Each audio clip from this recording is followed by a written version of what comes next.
लेकिन जो फितरत होती है ना,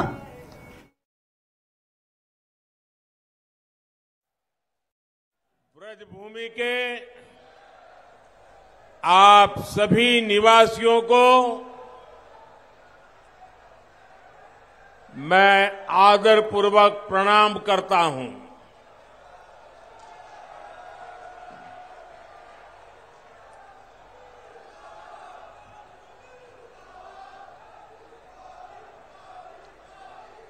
कुशल प्रशासक,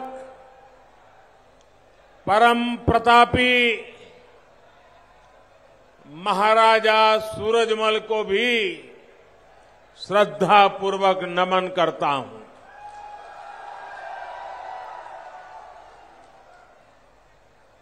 अब से ठीक एक हफ्ते बाद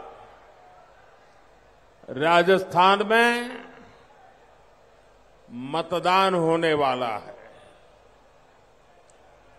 हर तरफ एक ही गुंज है, जन जन की यही पुकार, जन जन की यही पुकार, जन जन की यही पुकार, जन जन की यही पुकार आ रही है भाजपा सरकार। कुछ लोग यहां खुद को जादूगर कहते हैं।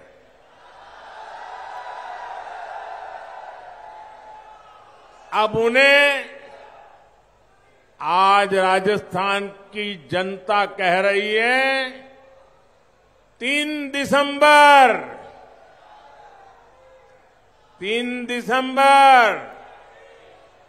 कांग्रेस छू मंतर।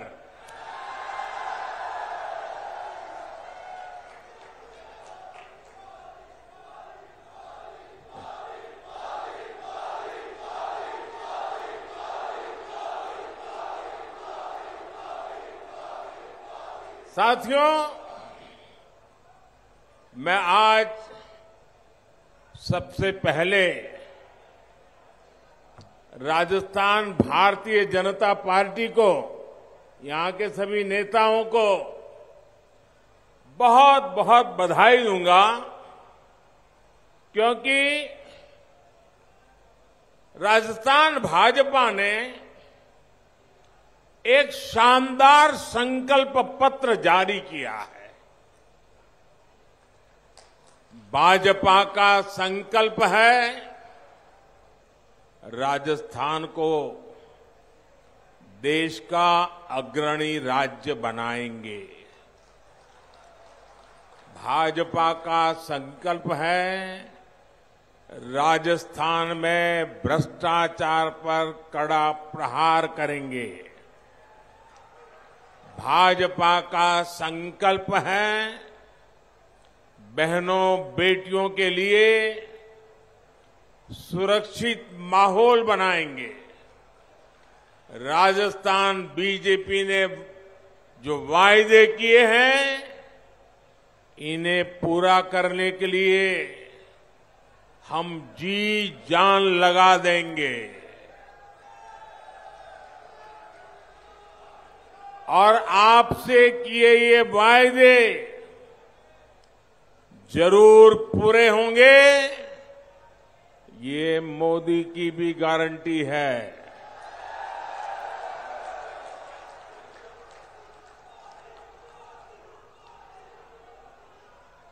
मेरे परिवारजनों, आज पूरी दुनिया भारत का लोहा मान रही है। मान रही है कि नहीं मान रही है? भारत का लोहा मान रही है कि नहीं मान रही है? हम दुनिया की 5वें नंबर की आर्थिक ताकत बन चुके हैं और बहुत ही जल्द भारत तीसरे नंबर की आर्थिक ताकत के रूप में अपने आप को प्रस्थापित करेगा।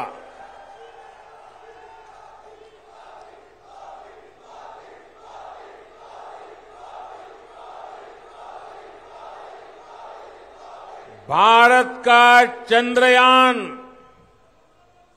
वहां पहुंचा है जहां दुनिया का कोई देश पहुंच नहीं पाया।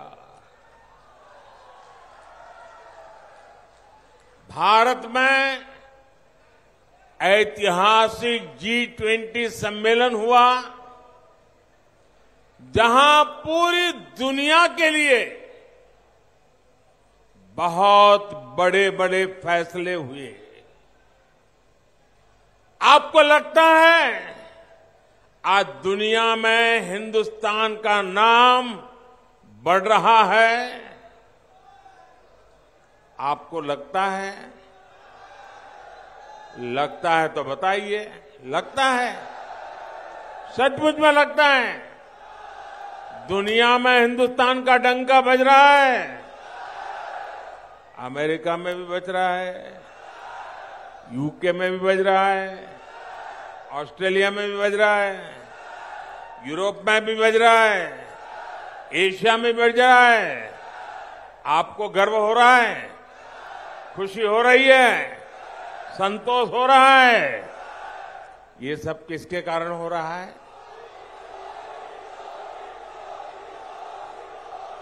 किसके कारण हो रहा है?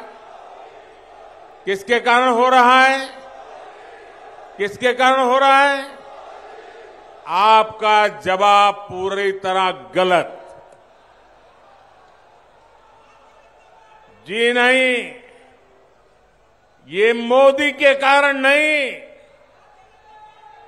बल्कि ये कमाल आपका एक वोट कर रहा है। ये आपके कारण हो रहा है, क्योंकि आपने एक वोट देकर दिल्ली में स्थिर और मजबूत सरकार बनाई।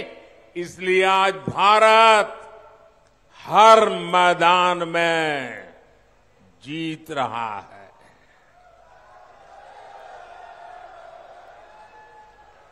मेरे परिवारजनों, एक तरफ तो भारत दुनिया में अग्रणी बन रहा है, दूसरी तरफ राजस्थान में बीते 5 वर्ष में क्या हुआ? क्या हुआ? 5 साल में क्या हुआ? 5 साल में जो बर्बादी हुई, इसके लिए जिम्मेवार कौन है? राजस्थान को पीछा धकेलने के लिए जिम्मेवार कौन है? राजस्थान के नौजवानों का भविष्य बर्बाद करने वाले कौन है? यहां कांग्रेस ने राजस्थान को भ्रष्टाचार, दंगों और अपराधों में अग्रणी बना दिया है। और इसलिए राजस्थान कह रहा है, इसलिए राजस्थान कह रहा है, जादूगर जी कौन ही मिले वोट जी। मेरे परिवारजनों, आपने यहां ब्रज क्षेत्र की बड़ी मशहूर कहावत है। हमारे यहां वो बोला जाता है, जा पत्तल में खानो वहां में छेद करनो। कांग्रेस ने यहां आपके साथ ऐसा ही किया है।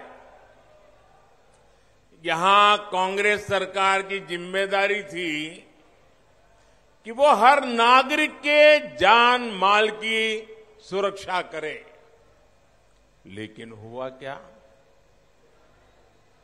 बीते 5 वर्षों में बहनों बेटियों पर, दलितों पर, वंचितों पर सबसे ज्यादा अपराध हुआ, सबसे ज्यादा जुल्म हुआ।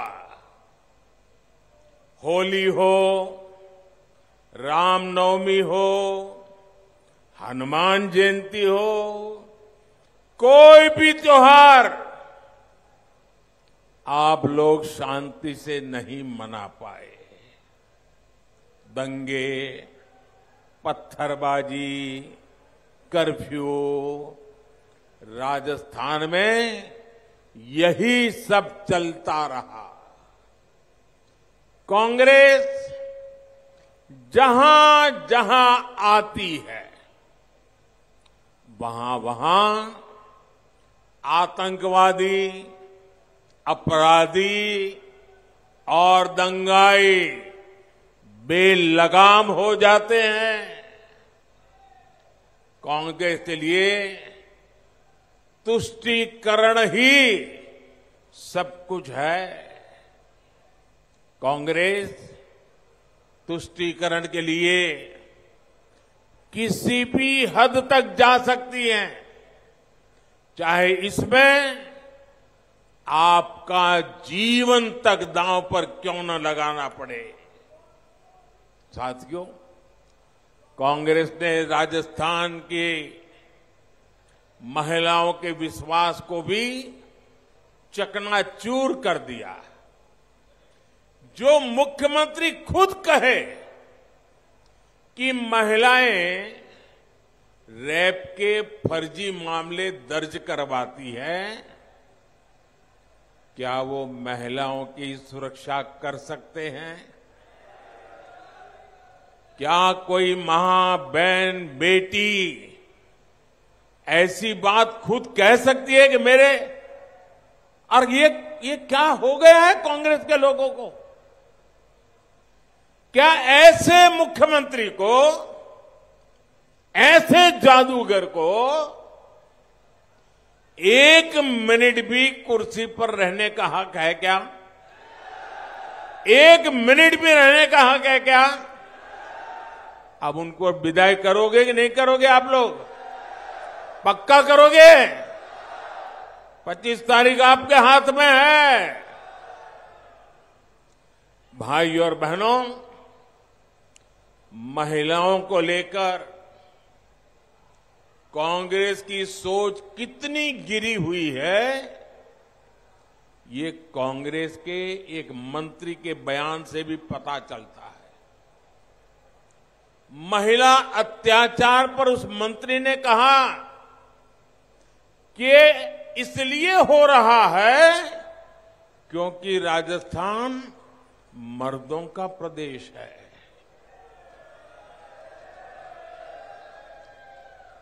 डूब मरो कांग्रेस के लोगों, डूब मरो। क्या भाषा बोलते हो आप? क्या राजस्थान के मर्द, जो इस मिट्टी के लिए मौत को आलिंगन करने वाले शौर्य से भरपूर यहां के मर्द होते हैं, यहां के मर्द बहन बेटी की इज्जत की जिंदगी के लिए खुद की जिंदगी दांव पर लगा देते हैं। बेटियों की इज्जत के लिए मरने मिटने में कोई जो मर्द है वो पीछे नहीं रहता। लेकिन उस राजस्थान में कांग्रेस के जादूगर के प्रिय मंत्री ये कहें कि तुम मर्दों का प्रदेश है और इसलिए बहनों को जुल्म होता रहता है। अरे कांग्रेस को शर्म आनी चाहिए कि नहीं आनी चाहिए? इस राजस्थान के मर्दों की माफी मांगनी चाहिए कि नहीं मांगनी चाहिए? यहां की माताओं बहनों की माफी मांगनी चाहिए कि नहीं मांगनी चाहिए? क्या राजस्थान की कोई भी मां, बहन, बेटी इस बयान को स्वीकार कर सकती है? ये बयान राजस्थान के हर माता बहन के सीने में भाले की तरह चुभ रहा है। और कांग्रेस ने इस मंत्री को सजा देने के बजाय इनाम दे दिया है। टिकट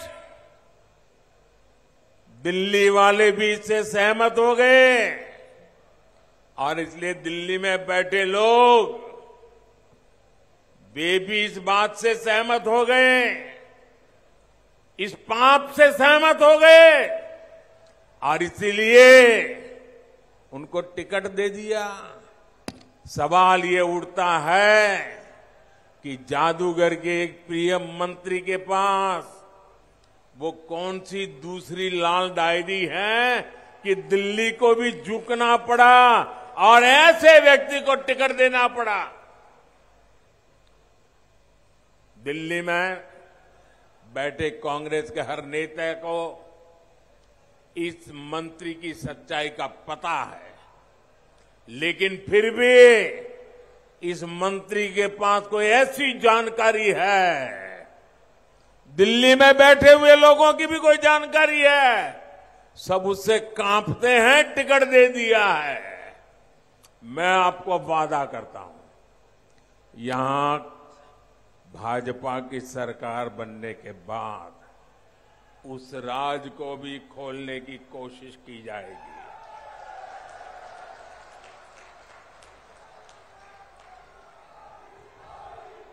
मेरे साथियों, राजस्थान से कांग्रेस को सदा सर्वदा के लिए हटाने की जरूरत है और हटाने का मतलब सिर्फ आपकी विधानसभा में उसका पराजय हो जाए इतना नहीं है। जैसे दिवाली के त्योहारों में वैसे तो हमारी माताएं बहनें घर में सफाई रोजाना करती है, लेकिन दिवाली के समय कोने कोने से छोटी छोटी जगह से भी इतनी सफाई करती है, घर को चमका देती है। जैसे दिवाली के त्योहार में माताएं बहनें हर कोने की सफाई करती है ना, ये चुनाव भी वो दिवाली है। हमने ऐसी सफाई करनी है, किसी कोने में भी कांग्रेस बचनी नहीं चाहिए। करोगे? पक्का करोगे? तब तो देव दिवाली ऐसी मनेगी।